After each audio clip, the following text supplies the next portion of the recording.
Guys, it is the best start in franchise history for the Cleveland Cavaliers as they get the 131-122 victory tonight over the Pelicans.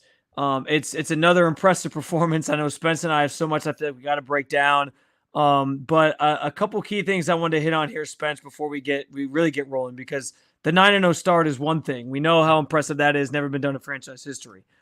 But there's also a couple things that I think are notable. They've scored at least 110 points in every game so far this season. They've scored 120 plus points 5 times this season. They've scored 130 points now 4 times this season. By comparison, they had 20 games last year where they scored 120 points, and they had 4 games where they scored 130 plus points. So they've literally equaled their total in terms of 130 plus point games through just 9 games so far this season. And they've basically gotten about a fourth of the games that they've scored 120 plus points. If that doesn't sum up, like, as an overall standpoint, like how efficient and how effective this offense has been, then I don't know what does. That is insane. These guys just keep coming. They keep coming at you, and you better be prepared for it, because anytime a run gets made, anytime you think you have it in the bag, anytime that they're up, like they play the same way for 48 minutes. And, you know, there might be stretches in there, 3 to 4 minute stretches, where they might lose some battles, but man, do they always win the war. It's really fun to watch. They have just a resilience, and this is a team that just keeps coming at you. Yeah, I think it's interesting too. Like it seems like every night it's a different person almost too. You know, we sort of talked briefly before we got going here. I mentioned right before the half, the Cavs with like about a little over 6 minutes to go before the break. They were down 12 points. I think it was 48 to 36. And they sort of end the half, or at least a stretch of the half, on a 15-2 run to take a 51-50 lead. And a lot of that was sparked by Ty Jerome, who was obviously in with that group that he was with. Like, we've talked so much about that. We talked about that earlier on the latest episode, by the way, of Courtside with the Cavaliers on SI. I got the plug in there, exactly.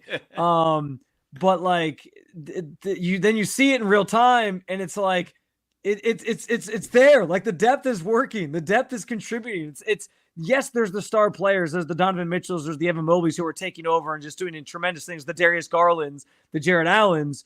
But it's like even the guys off the bench, even that second unit, even the second point guard, even the second, Karis LeVert, I thought had a pretty decent game tonight, especially late. Like, all these guys are finding a role, and they're all finding moments to almost like impact a game. Even if it's not all in the same game, like night to night, there's like a different person stepping up to contribute to the win. Yeah, and they're timely with their plays. Like, these are pivotal moments where you see somebody going and scrapping for a loose ball. Like, there was one where Jarrett Allen was tipping one for what seemed like 3 to 4 seconds, and one of the Cavs got it and ended up getting a second chance opportunity out of it. Like, those are the examples. Those are the winning plays that separate them. Isaac Okoro does the same thing.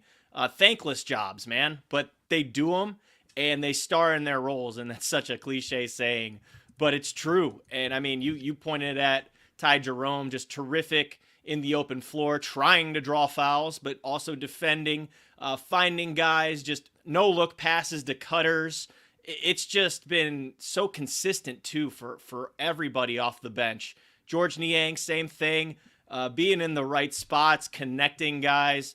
I just thought that the bench was really the star of the show here. I think Darius Garland deserves a lot of credit, too. Just, he might not have sexy numbers every night like we saw the other night in the last game, but I'll tell you what, man, he is just facilitating. He's taking care of the basketball. They're not turning it over, and they're not driving into crowds and making sure that they're finding ways to get guys open and not have them play in small spaces. So that's also a big part of this, but I think the key to tonight was just their defense turning things into offense.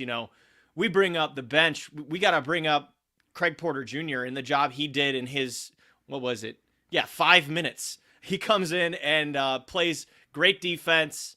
Gets into transition, attacks, puts pressure on the rim, finds guys, and also just kind of makes deflections. And Karis LeVert in his return, he was just outstanding.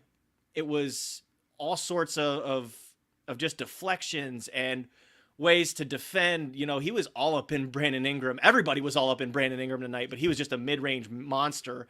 Zion Williamson, also got to give him credit because he's just such a big dude that he can just get into the paint and lower his shoulder, and he had them in foul trouble all night. But they just keep swinging. They keep swinging back, and it's a team effort all through and through. And there's so many different sequences of this game where you can say, okay, yeah, that's where they fought back after a certain run happened. Because, Jose Alvarado was on fire tonight. He had 7 threes. He hit all 7 threes. And by the way, love Grand Theft Alvarado. I think he's a hustler. He's a great player. Someone you definitely want on your team. And he had them really frustrated. But, Cavs stepped up to the challenge tonight. I don't care if they were, undermanned. This Pelicans team came to play, and it was on the road. And, props to the Cavs because they came out swinging in that third quarter. Just 40 points, and that was a statement out of the locker room, and they were really finding ways.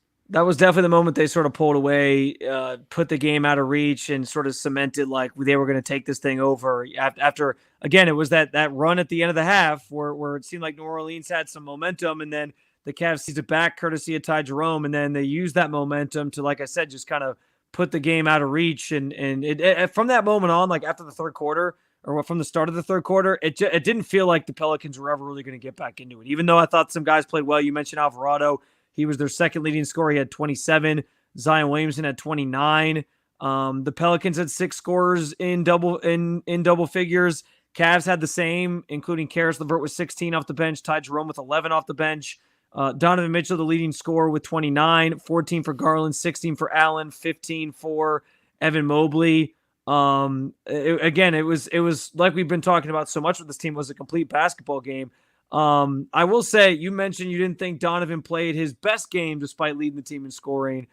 Just what do you think of his performance overall? Because I thought late in the game he was really locked in, but I understand where you're coming from. Like earlier on, he wasn't necessarily as in rhythm. It just seemed like he was a little bit off. Had a little bit of pressure coming from New Orleans, and you got to credit their defense a little bit for that. But he had a few ISO possessions where I was just like, maybe that just wasn't the best shot. And, those are things you can get away with in the fourth quarter because he's going to come up clutch. And he did that. He closed them the hell out, knocking down shots and one on Zion where he got fouled. That was just unreal. I see that comment there too in the YouTube. I have no idea why they didn't get foul calls. That was an egregious second half. Unreal how none of the bigs, it was Evan and Jarrett, who were getting rebounds in the paint, and there was one possession where Evan actually got 3 of his own rebounds before he put one back up and said finally. But Jarrett got hacked on a number of plays in the paint. Evan got hacked quite a bit. I know that Donovan Mitchell was frustrated after he made that shot on Zion Williamson, the and one at the end. He looks at the free throw. He said, it's about effing time.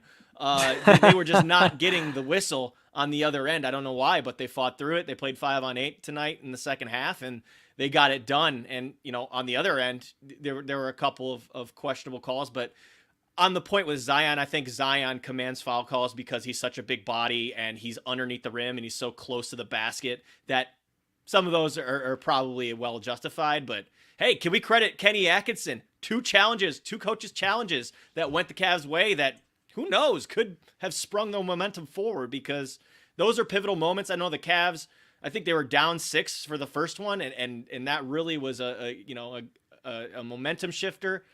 There is just so much to like about this team right now, as far as just they hold each other accountable too. That's the other thing. Like, these guys, they're all leaders in their own right, and they're getting the job done. And yeah, just back to the Donovan point, I don't think he had his best stuff tonight. And you look at the box score, he goes 10 of 20, and he leads the scoring with 29 points. But it just looked like, he kind of had a little bit of a rough go on the shots, and just wasn't quite as on par with his teammates and moving the ball early. But again, to his credit, he got them going in the second half, and then he closed it out in the fourth. So that's really another little nitpicky thing. Can't really say too much about that one. Definitely feels like everything Kenny Atkinson touches right now turns to gold. I don't remember exactly what like JB Bickerstaff's record was with challenges, but Kenny's off to a tremendous start with the challenges. We'll have to look that up at some point. We talked about Jarrett Allen earlier today in the pod. I think it's worth giving him some shine. He has a double-double tonight.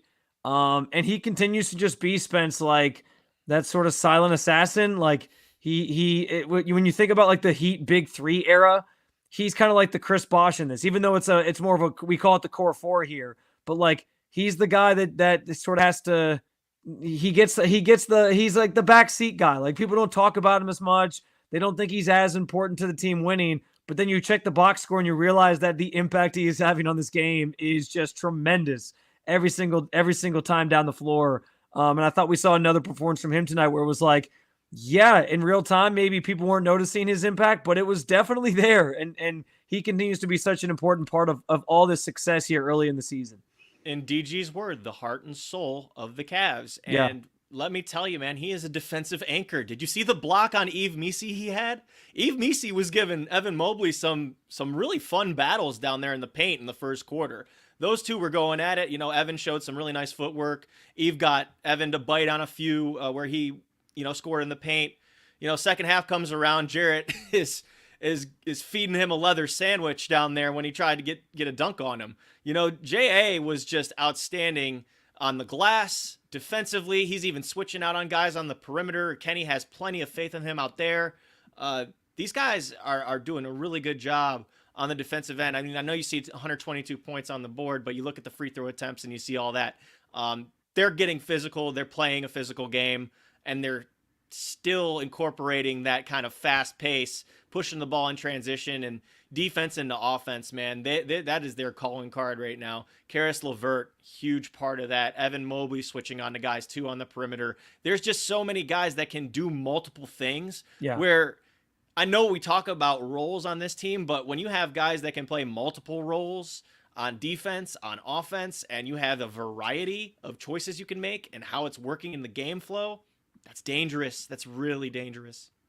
Yeah, listen, we saw the comment get thrown up there. 10 blocks tonight, which I think speaks obviously to just how impactful they're still being on the defensive end of the floor. I just think overall, like, and I gave you some of the stats on some of these guys individually, but also the stats like overall of how this team has performed scoring wise through the first 9 games of the season, the 130-point games, the 120-point games.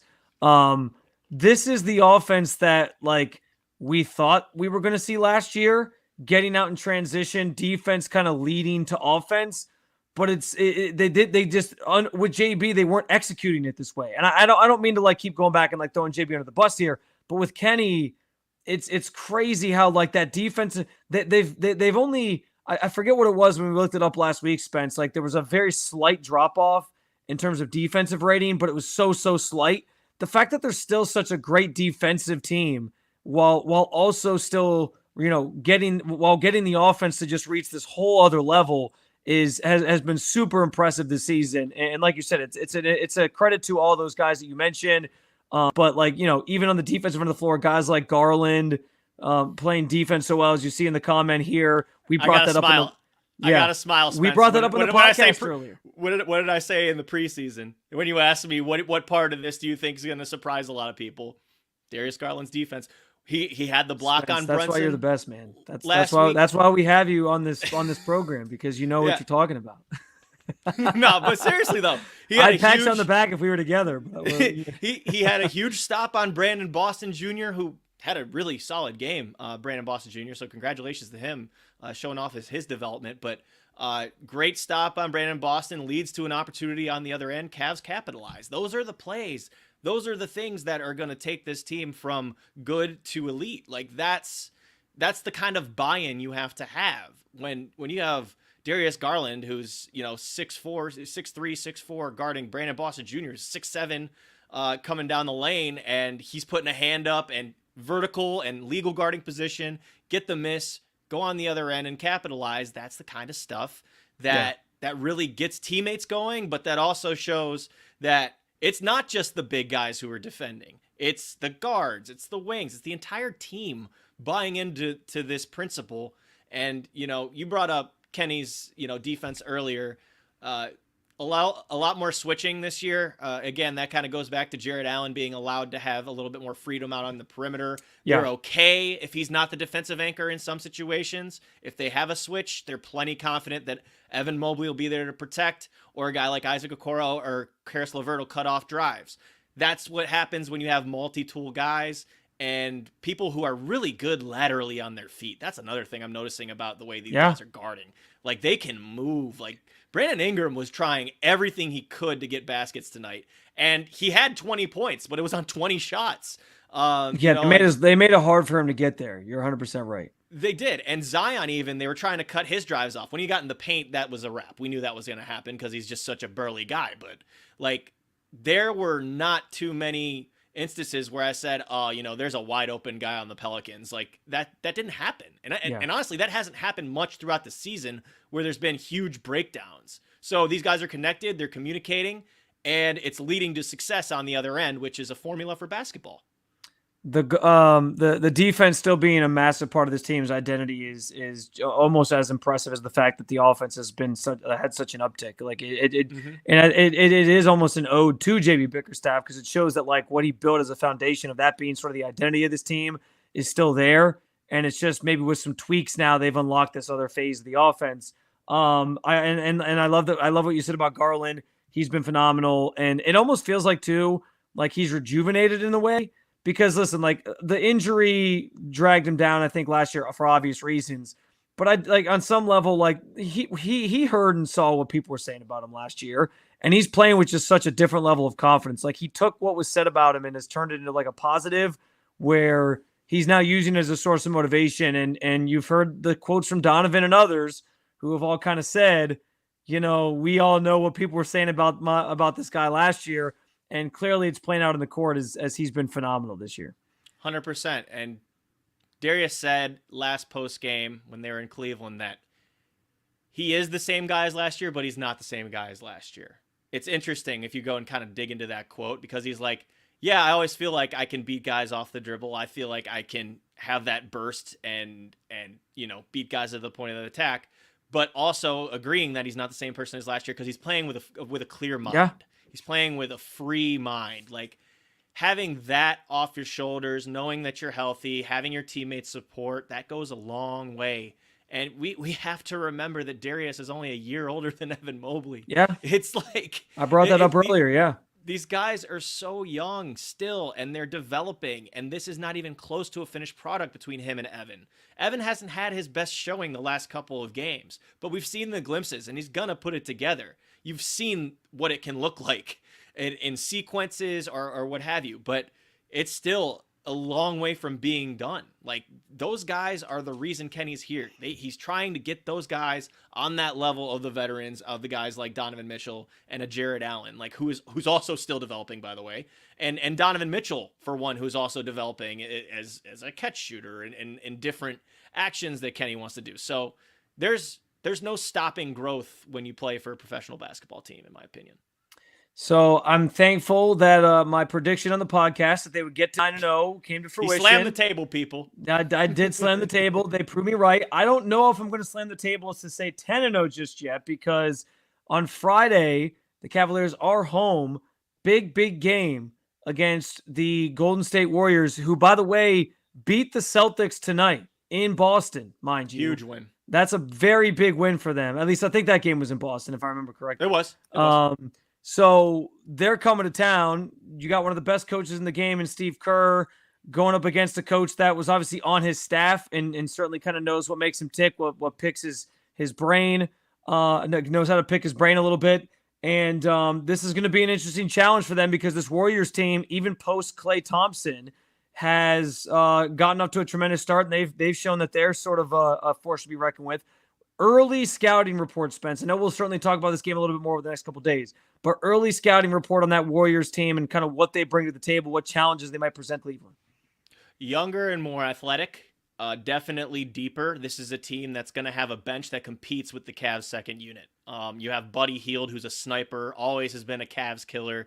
Kevon Looney always grabs boards. Jonathan Kuminga, as a guy off the bench who was starting earlier in the season, I think he's got a ton of potential.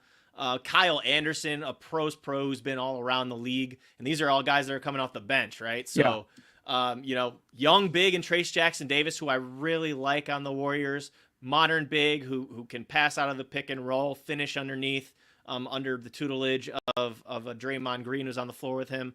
Andrew Wiggins has been really solid this year so far.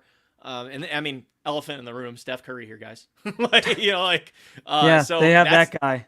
That's going to be just a future Hall of Famer, 4-time NBA champion. Yeah. And I didn't want to forget Moses Moody either. Moses Moody's been great too. Moses.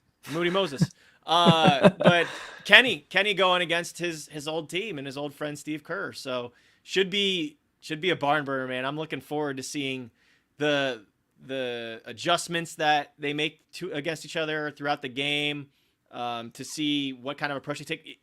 Honestly, like, the Cavs are going to want to come out and set the tone the way they have, for the last 2-3 games, coming out in the first quarter, scoring the first 6-8 points. Always on Darius Garland and Donovan Mitchell threes, by the way.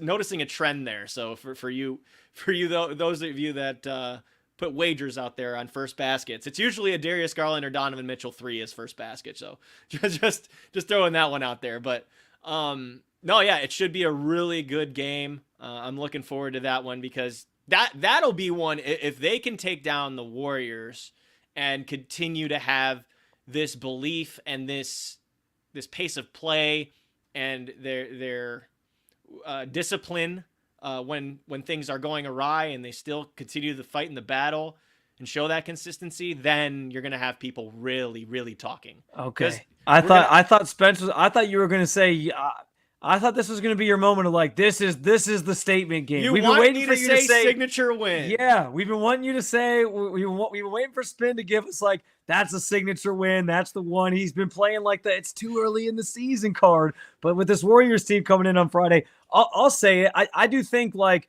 again, it's early in the season. I get it. But if you can pull that one off on Friday because of what the Warriors represent, like, and I understand it's a different Warriors team than before, but it's still Steve Kerr. It's still Steph Curry. Like we said, they're playing very, very good basketball right now to start the season themselves. And they just took down the Celtics. Like, yeah, I do think like that's your first almost like statement win if you pull that one off on Friday. I'm not going as far as signature win. This ain't football. I said statement. Ain't football. I said statement. Signature statement. Who cares? Are they the same? Do they have the same definition? Do we need to look this up? We might have to leave that one up to a poll. But no, it would be a big win though. It really would. And they have the Nets coming in the very next night too. So yeah. First night of a back-to-back in that one. Interesting to see how the minutes look. But that's not something that the Cavs have had to worry about at all this year so far. Keeping guys around 30 to 35 minutes, doing a great job of utilizing the bench. Going back to the game that we were breaking down, we'd be remiss to not mention Sam Merrill knocking down a couple of key threes as well, and just kind of those cooler shots that really break the backs of their opponents. Yeah, I think that's also kind of becoming a part of their identity. Is anytime an opponent cuts a lead down, they just come right back and just they just kill your will. They kind of wear you down, and that's a signature part. That is a characteristic of what this team has brought to the table. You almost said it. We almost got you. I'm not doing it. You hear me? I'm not doing it. Good stuff as always, Spence. Really, I mean, great game tonight from the Cavs. They improved to 9-0, first time in franchise history. That's the big storyline from tonight. But as we kind of broke down, man, like so many different parts of this, and the run continues. We'll see if they can continue it on Friday. That's going to be a massive game. We know Rocket Mortgage Fieldhouse is going to be rocking for that one with the Warriors in town. So we look forward to interacting with many of you guys there. In the meantime, we encourage you to check out any of our written content over at si.com/NBA/Cavaliers. We got you covered there with everything Cleveland Cavaliers. And of course, where some of you might be watching this very video right now, at the Cleveland Cavaliers on SI YouTube channel. Check out the the latest episode of the Courtside with the Cavaliers on SI podcast that we dropped earlier today. It's a little outdated because we talk about the Pelicans a little bit, but a lot of the content is pretty evergreen. So please check that out as well. As always, we appreciate you guys jumping on in with us. For Spencer Davies, I'm Spencer German. Keep on following along for coverage of your Cleveland Cavaliers with the Cleveland Cavaliers on SI.